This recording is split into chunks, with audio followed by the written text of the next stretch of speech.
It's IcyyMike back with more Kerbal Space Program, a sandbox space simulator where the Kerbals are nothing more than crash test dummies. In my last adventure on this game, we took over 100 Kerbals and launched them into the sun. I must sadly report, to this day there has not been any signs of survivors. Therefore, due to the success of that mission, I have decided to up the ante and send over 400 of these Invader Zim looking creatures to Minimus. It will be a one-way trip, but don't worry, I picked all of the hopeless ones that wouldn't amount to much. To accomplish my task, I only used one mod and 0 cheats. The mod I used is called MechJeb. It's a flight assist mod. Now, before you go shaking your finger at me like my mom did when she caught me stealing the neighbor's pet salamander, hear me out. The trials and tribulations on the first transport rocket was done 100% manually by me, myself, and I. It was only after that I used the autopilot to save time, and that I had already proven I was capable of doing it already. And I won't lie to all of you. I thought flying and landing these rockets would be probably the hardest part, even with the autopilot. For the first time ever in my existence, I was wrong about something, but you will see that for yourself near the end of this video. If you were new to Kerbal Space Program, then let me be your tour guide for the moment. KSP is basically an Elon Musk simulator. You have an infinite amount of cash and materials in which you use for science projects fantasized by 8-year-olds. Okay, tour over. Anyways, you start on Kerbin, which is a comparable planet to Earth. The biggest difference being the lack of humans self-destructing themselves by ruining it. On Kerbin, you have your own NASA-like command center with runways, launch pads, and other buildings to assist you. But our mission is very simple. We're going to build a rather large transport vehicle that can hold over 100 Kerbals and is capable of leaving Kerbin and can land on Minimus. Minimus is one of the moons orbiting Kerbin. For my robust rocket design, I started with the cockpit with the largest carrying capacity for obvious reasons, and behind that cockpit, I placed a few large passenger modules. Don't worry, I ensured they were well insulated so you don't have to hear any victim noises. Now this behemoth needs a functional way of getting rid of these bastards, but that's an easy fix with highly flammable liquid and oversized engines. As you're starting together, I have a real knack for rocket design, and for the final touches, I just added a stabilizer for, well, stabilizing, fins for fine control, and lastly a beautiful name. There was no doubt in my mind I was about to one-shot this challenge with this rocket, so we'll just give it an official countdown. 3, 2, 1, and liftoff! Okay, so slight miscalculation on the power needed. Look, human error in rocket science only equates to loss of life. Not really a big deal. I added a bit more thrust for this next one. This is for sure the real deal. You can believe in me. Okay, look, that was definitely according to plan. I was just testing the structural integrity of everything. You have to know your max limitations in these scenarios. And not even to mention, we ended up saving one of the 3 Kerbals flying it. That's like 33%? I'd call that a success. So I tackled the thrust issue, but I needed to mitigate the risk of explosion by adding a tiny amount of safety features. And this can be done by just adding a few struts to stabilize the rockets, and that'll do the trick. Ah, there we go. Perfect. I know. I'm the Bob Ross of rocket designing. Now equipped with a new 5-star rating and enough rocket fuel to get us to Minimus, the 3rd time has to be the charm.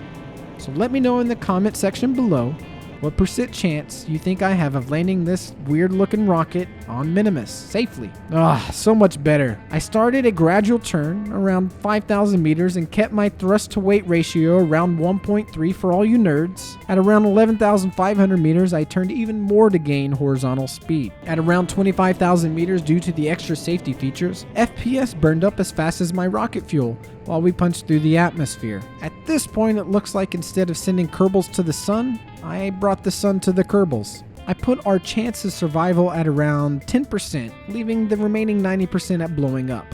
Things cooled off a bit as we approached the edge of the atmosphere around 47 kilometers, thus saving us from watching a fireworks show. I circularized the orbit at 75,000 meters and set my sights onto our destination. I started the burn to get us there and ditched the first stage, and this beautiful piece of modern metal art was on a trajectory towards Minimus. After some time, we got close enough to the moon where it just pulled us into its sphere of influence. At this moment, when you slow down your speed with the quick burn, you create an orbit around it because of, science. Now, the most questionable part of this mission, trying to land this piece of shit hunk of metal with just a main engine and no RCS.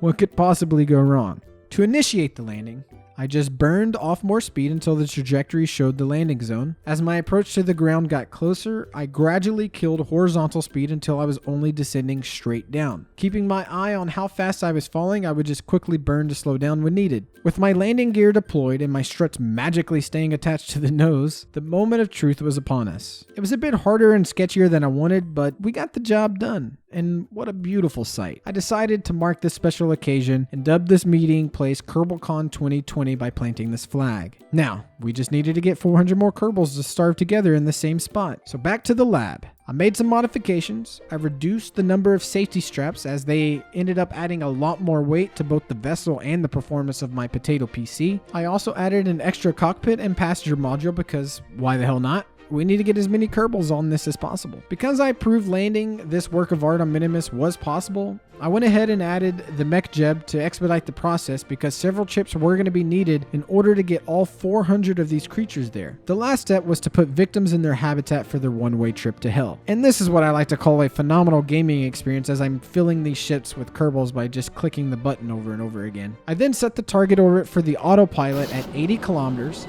hit launch, and I went to the toilet to sit and think about where I went wrong in life to play video games in such a manner. When I finally hopped off my porcelain throne, I was pleasantly surprised to find us in a stable orbit ready for our maneuver towards Minimus. And with the click of a couple buttons, their KerbalCon bus made its maneuver towards Minimus. After creating an orbit around the moon, I then proceeded to land this behemoth holding over 100 Kerbals. A mistake here would result in an uncontrollable combustion of Kerbal body parts without a doubt. Luckily, the autopilot didn't fail me and the first group of Kerbals officially arrived at their final resting place. And at this point, we matched my mark from the previous video in terms of number of Kerbals. But as usual, I needed to up the ante. I proceeded to launch 3 more consecutive and identical flights, all of which were filled to the brim of unsuspecting and weirdly enthusiastic victims. After a while, I eventually got all of these Kerbals safely on Minimus in close proximity, and I thought that was the hardest part and it was over with. Unfortunately, there's no simple way to get all the Kerbals to exit their vehicle at the same time. Instead, I have to go to each Kerbal individually, have them exit, and then manually use their jetpack to get them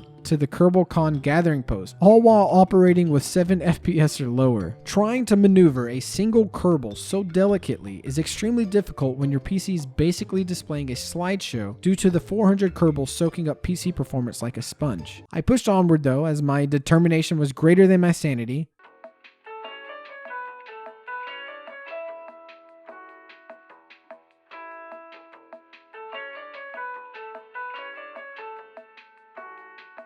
Over time, we had a nice huddle of Kerbals willingly starving together. As you can see, it takes a good amount of time to fly one Kerbal over and place him. Finally, my determination came to an end, and so did my PC's performance. My FPS couldn't get much lower, so I had to decide that this was a large enough group of Kerbals for my satisfaction. Plus, I really had no idea what to do with all of them. My plan kind of ended here. But I went ahead and I decided I would kind of test some things for science and really for my own pleasure. So I took control of this Kerbal, snapped a few selfies, and then slammed him into the group like he was a bowling ball, and the group were the pins. A few Kerbals did go flying into the abyss, never to be found again, but to be honest, I kind of thought this was weak. I wanted more death.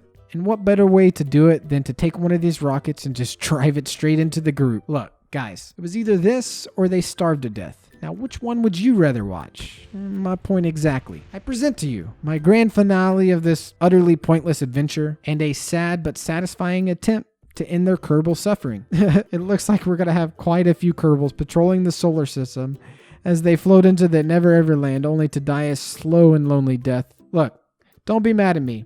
It is in dark times we reflect and learn the most.